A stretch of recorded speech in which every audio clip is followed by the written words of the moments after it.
नमस्कार, मैं Pankaj Shukla, good morning Bharat से। और आज मैं आचार्य हरिकृष्ण शुक्ला जी से पहली मेरी मुलाकात हुई। और पहली मुलाकात में ही मतलब जैसा मैंने सुना था उससे कहीं ज़्यादा जो है मुझे अच्छा अनुभव हुआ। और महाराज जी से बिना प्रश्न के ही मुझे बहुत से सवालों के जवाब मिल गए। मतलब महाराज जी का जो ज्योतिष ज्ञान है, जो इतना भव्य है।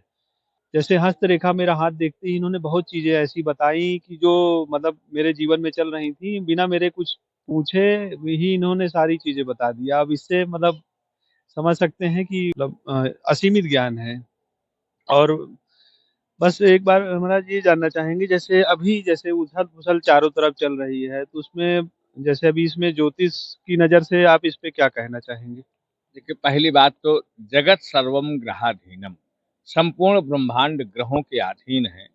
1978 से 13 साल की अवस्था से 45 वर्ष मैंने साधना के द्वारा, तप के द्वारा पूरे ब्रह्मांड, ये ब्रह्मांड की छुपी हुई शक्तियां कैसे पृथ्वी के जीवों को प्रभावित करती हैं, कैसे ये जीवन चलता है, सनातन धर्म की विधा क्या है, वेद क्या है, पुराण क्या है।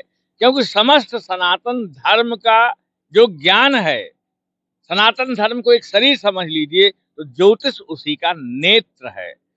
7 ग्रहों की व्याख्या करना ज्योतिष नहीं है।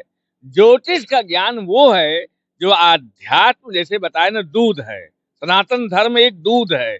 इसको मथ करके जब इसको हम दही बनाते हैं, मट्ठा बनाते हैं, मक्खन बनाते हैं, घी बनाते हैं, तो घी के रूप में एक ऐसी शक्तियों की उत्पत्ति होती है जो सूक्ष्म रूप से ब्रह्मांड में क्या व्याप्त हैं, और किन शक्तियों के द्वारा इस संसार के सारे प्राणियों को, सारे क्लाइमेट को, सारी घटनाओं को कैसे चला रही हैं, ये सनातन धर्म के द्वारा, ज्ञान के द्वारा ये दिखाई देने लगता है। इसमें लेश मात्र डाउट नहीं है। ये प्राकृतिक है, ऐसा नहीं कि मैंने नैसर्गिक अपनी इच्छाओं से ये किया है। ये जन्मजात एक दैवी ऐसी शक्ति रही है जो मेरी टीचर रही है। 24 घंटा अपने ऊपर घटने वाली घटनाओं का कारण, जैसे दुख घटता है तो उसमें भोगने की, रोने की जरूरत नहीं है, उसको समझने की जरूरत है कि मेरी इसमें गलती कहाँ है। जैसे सौभाग्य दुर्भाग्य बिना बुलाए बुलाए आता है, वैसे सौभाग्य भी बिना बुलाए आता है। ये हमने देखा है। इसका मतलब कि हमारे कर्मों के अलावा कुछ ऐसी शक्तियां हैं जिसका इस पृथ्वी पर प्रभाव है। हमने एक वीडियो डाला था यूट्यूब पर 10 जनवरी को। तो हमने कहा था कि 14 जनवरी से जब मकर राशि में सूर्य प्रवेश करेंगे, उसी समय से कहीं न कहीं जैसे प्रवेश करेंगे, बगल में शनि है और बगल में राहु है, बाद में मीन राशि में शनि है, ऐसे, और सूर्य स्वयं मंगल के साथ बैठा है।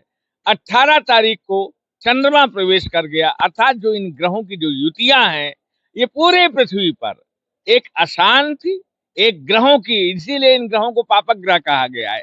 क्रूरता है, ये मानवों के अहंकार को नष्ट करते हैं। क्रूरता है, दुर्घटनाएं हैं, हताशे हैं, षड्यंत्र हैं, हादसे हैं, ये सारी पृथ्वी में बढ़ जाती हैं। भारत, जो हमारे लोगों की भावनाएं होती है, मन के विरुद्ध आचरण होने लगता है। 14 तारीख से, 14 जनवरी से 14 अप्रैल तक ये रहेगा। कहीं न कहीं अगर आप ध्यान दें तो जैसे 14 जनवरी से ही यहाँ पर विसंगतियां शुरू हो गई। यूजीसी आ गया, तमाम तरह के लोग आक्रोशित हो गए, एक सवर्ण वर्ग, शंकराचार्य विवाद आ गया। कल माननीय अजित पवार जी जो महाराष्ट्र के उप मुख्यमंत्री थे, देखिए प्लेन हादसा हो गया। इधर ट्रंप पूरे देशों के 7 कंट्रीज को बांस किए ही हुए है। रशिया यूक्रेन वार चल ही रहा है, वहां भी आज प्लेन गिरा है, वहां पर भी।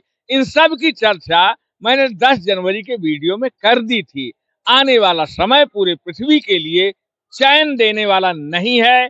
क्रांतियां होंगी, शासक बदले जाएंगे, असैसिनेशन होंगे, हादसे होंगे, मौतें होंगी, आतंकवाद की घटनाएं बढ़ जाएंगी।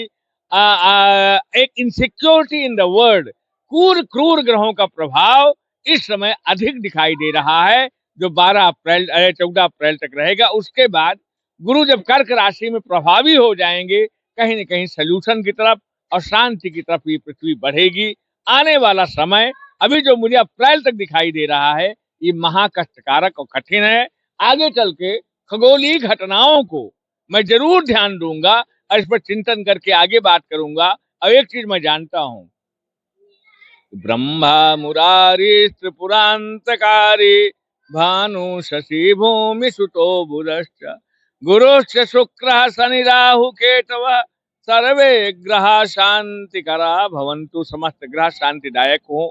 आज अब की बार जो प्रयागराज का माघ मेला रहा है, यहाँ भी एक आक्रोश रहा है, एक खुशी कम रही है, एक हमेशा युद्ध, एक वार का वातावरण, जो एक उत्सव होना चाहिए मेले का, वो मेले के अंदर नहीं दिखाई दे रहा है। भारत अभी हमारा आर्थिक दृष्टि से बहुत अच्छा जा रहा है, लेकिन चारों तरफ पूरे विश्व की नजरें हमारे भारत पर टिकी है। हमारे सनातनी एक रह करके आगे बढ़ेंगे तो भारत की ऐसी विचारधारा है जहां पर सारे ग्रह भारत को सपोर्ट कर रहे हैं, लेकिन फिर भी कुछ ऐसी जेलसी की नजरें हैं, जो हमारा पाकिस्तान है, चाइना है, आपका बांग्लादेश है, जितने आसपास की कंट्रीज हैं, ये सब कहीं ना कहीं डिस्टर्ब रहेंगी, तो उसके कारण भारत भी डिस्टर्ब रहेगा या भारत को डिस्टर्ब करने का प्रयास किया जाएगा। विश्व की, चूंकि हमारी एक एक इकोनॉमी, एक एक घटनाएं, एक एक राजनीति ग्लोबल है, तो वो ग्लोबल के ग्रहों का प्रभाव भारत पर भी पड़ेगा, लेकिन आर्थिक दृष्टि से भारत आगे बढ़ेगा, लेकिन भारत के अंदर खुशियां भी कम रहेंगी, ये दिखाई दे रहा है। यहाँ भी अशांति, हादसों का और उलझाव का, एक विद्रोह का, एक निगेटिविटी का पीरियड चल रहा है, जो 14 अप्रैल तक रहेगा। उसके बाद थोड़ा ग्रह शांत होंगे और वातावरण ठीक होगा। बहुत बहुत महाराज जी धन्यवाद हमारे चैनल पर अपने विचार प्रस्तुत करने, ज्योतिष को लेकर के और ब्रह्मांड से जुड़ी शक्तियों के प्रभाव को लेकर के बताने के लिए। जुड़े रहें आगे भी गुड मॉर्निंग भारत से आगे की अपडेट के लिए।